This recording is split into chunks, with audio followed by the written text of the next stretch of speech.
하나님의 말씀은 마태복음 26장 69절부터 75절입니다. 함께 봉독하겠습니다.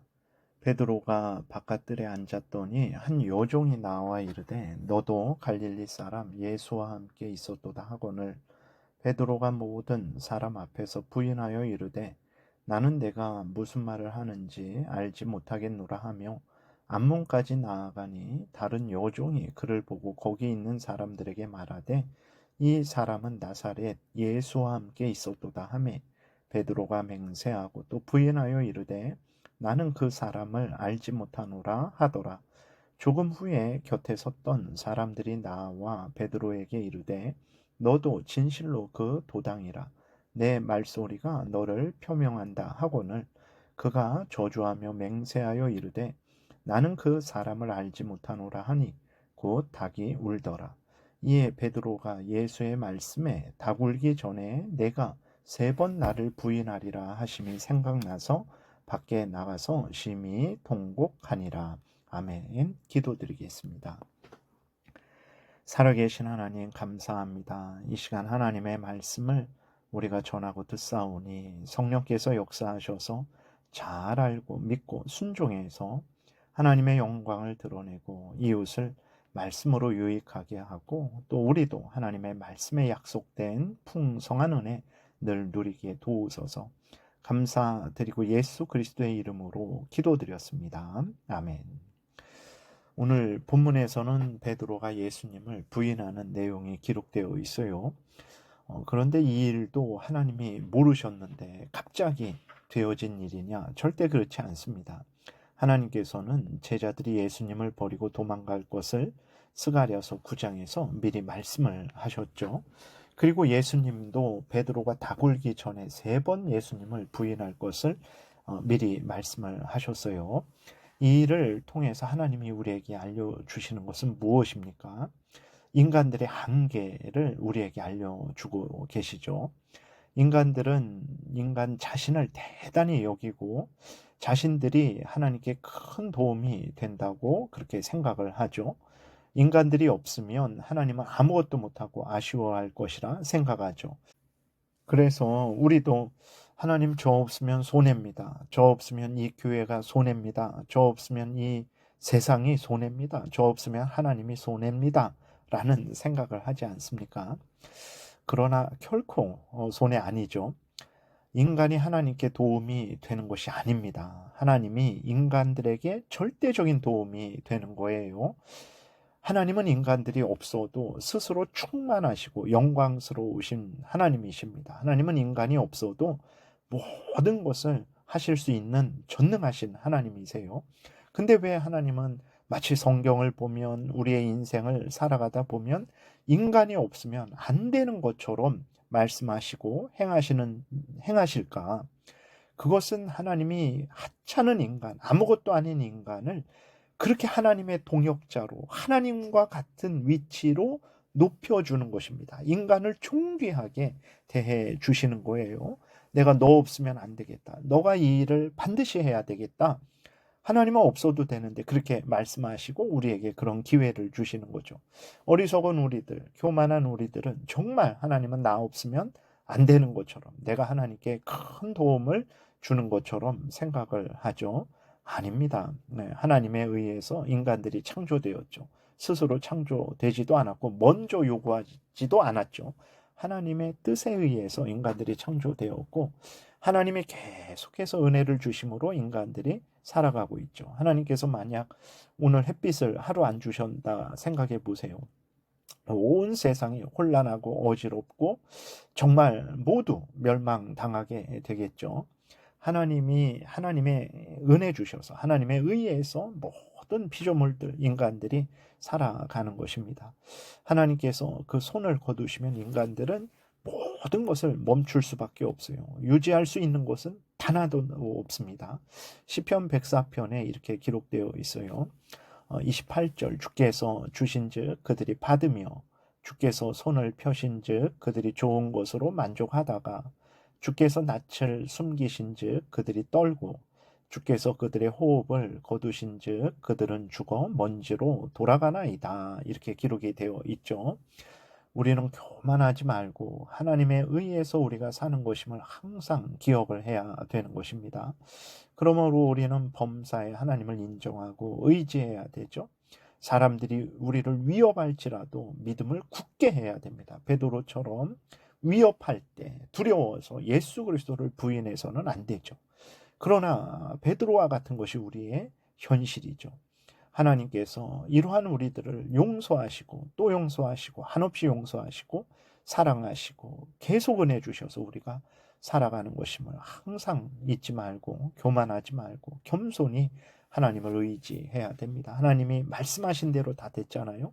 하나님의 말씀을 따라야 되는 거예요. 본문으로 돌아와서 예수님이 붙잡혔을 때 다른 제자들은 이미 겟세마네 동산에서 다 도망갔어요. 그래도 베드로는 대제사장의 집까지 따라왔습니다. 베드로는 예수님과 함께 감옥에라도 가고 죽게 되면 같이 죽겠다. 그런 진정한 마음이 아직 있었던 거예요. 그런데 이제 예수님이 붙잡히셔서 결박당하시고 공회 앞에서 신문당하시고 사형 선고를 받으시는 그러한 일들, 아주 긴박한 일들, 두려운 일들이 이제 일어나고 있었죠. 베드로가 그것을 다 보고 있었어요. 근데 그때 한 여종이 베드로를 보고 이 사람은 갈릴리 사람입니다. 이 사람은 예수와 함께 있었던 사람입니다. 라고 소리를 쳤어요. 베드로가 어떻게 했습니까? 깜짝 놀라서 베드로는 즉시로 부인을 했습니다. 70절에 보게 되니까 베드로가 모든 사람 앞에서 부인하여 이르되 나는 내가 무슨 말을 하는지 알지 못하겠노라. 네, 베드로가 이렇게 바로 그 직전까지 예수님과 함께 감옥에라도 가고 같이 죽겠다라고 했던 베드로인데 그 예수님이 신문당하시고 사형 선고를 받으시는 그 긴박하고 두려운 상황 가운데 베드로도 너무 두려웠던 거죠. 그때 여종이 이제 말을 했을 때 나는 도대체 네가 무슨 말을 하는지 모르겠다. 나는 저 예수님 모른다. 하고 부인을 했어요. 베드로는 그 자리를 피해서 다른 곳으로 갔습니다. 근데 거기서도 다른 여종이 베드로를 보고 이 사람은 예수님과 함께 했던 사람입니다. 라고 또 소리를 질렀어요. 어떻게 합니까? 또 놀란 베드로가 이제는 어떻게 합니까? 맹세하고 부인했다라고 이렇게 기록이 되어 있죠. 그래서 72절에 보게 되니까 베드로가 맹세하고 또 부인하여 이르되 나는 그 사람을 알지 못하노라 라고 이렇게 맹세를 했어요. 두 번이나 이제 예수님을 모른다라고 부인을 한 거죠. 이제 끝났나 싶었는데 이제는 또 다른 사람들이 와서 당신 저 예수와 함께 다녔던 사람 아니야? 라고 또 말을 합니다. 베드로가 아마 기절을 할 뻔했을 것 같아요. 어떻게 합니까? 베드로가 74절에 보게 되니까 그가 저주하며 맹세하여 이르되 나는 그 사람을 알지 못하노라 라고 했어요. 내가 예수님을 알면 벼락을 맞겠다. 내가 예수님을 알면 지옥에 가겠다. 나는 정말 저 예수를 모른다 라고 이렇게 저주하고 맹세를 한 거예요. 이때 누가복음 22장 61절에 보면 예수님이 베드로를 돌아보셨다라고 이렇게 기록이 되어 있습니다. 누가복음 22장 61절에 이렇게 기록되어 있어요. 주께서 돌이켜 베드로를 보시니 베드로가 주의 말씀 곧 오늘 닭울기 전에 내가 3번 나를 부인하리라 하심이 생각나서 밖에 나가서 심히 통곡하니라 그랬죠. 오늘은 베드로가 이제 닭이 우니까 그게 생각나서 밖에 나가서 울었다 그랬는데 누가복음은 좀 더 자세하게 예수님이 돌이켜 베드로를 보셨다라고 이제 기록이 되어 있습니다. 예수님과 눈이 마주친 베드로는 무슨 생각을 했을까요? 자신의 목숨을 살리고자 자기를 구원하고 자기에게 한없는 은혜와 사랑을 부으신 그 예수 그리스도를 부인하고 저주하며 맹세한 배신의 죄를 깨달은 거죠.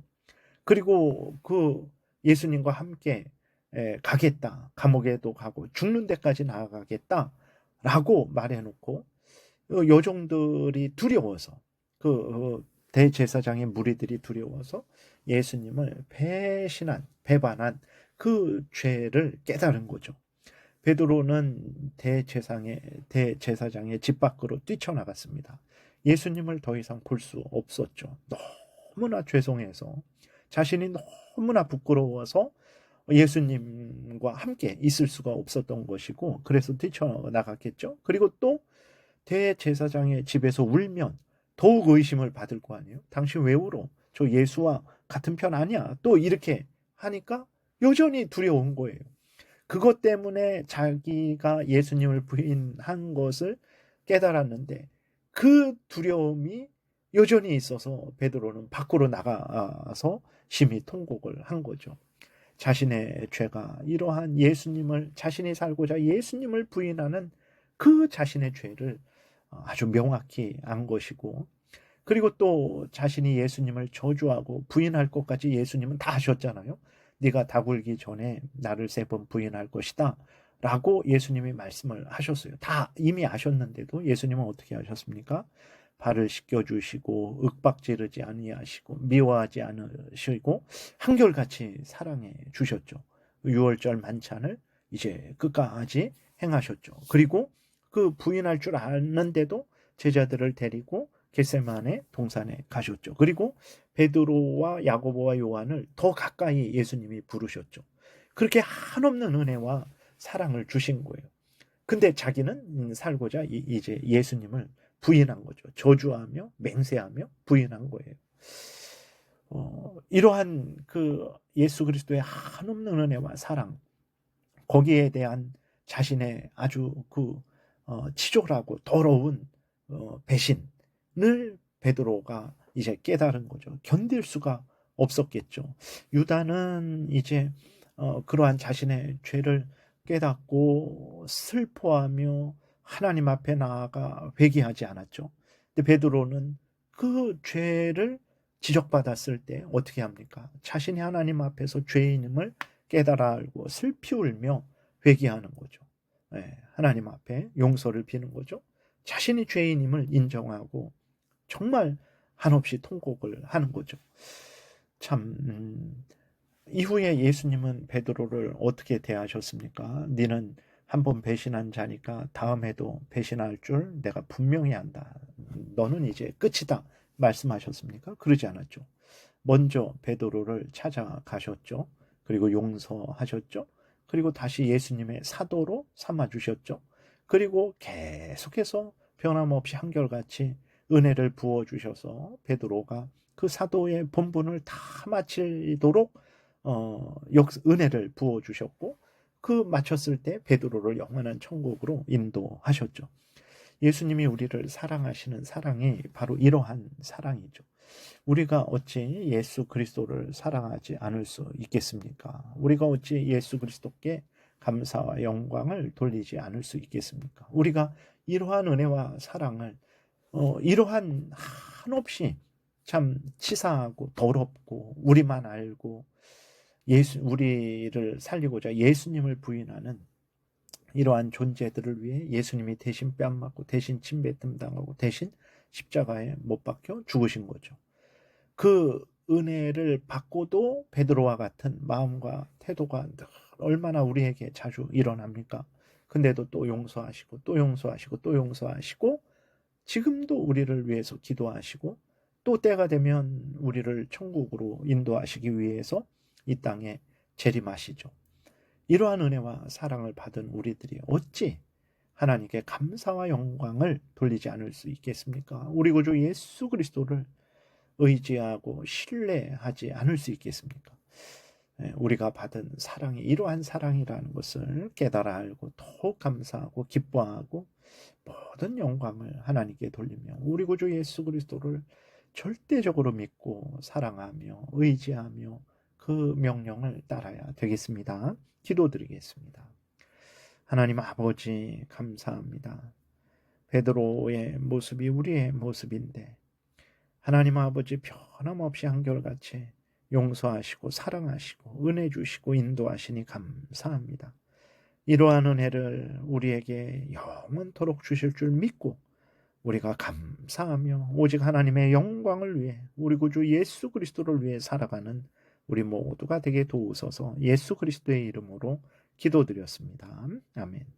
하늘에 계신 우리 아버지요, 이름이 거룩히 여김을 받으시오며 나라에 임하옵시며 뜻이 하늘에서 이루어진 것 같이 땅에서도 이루어지이다.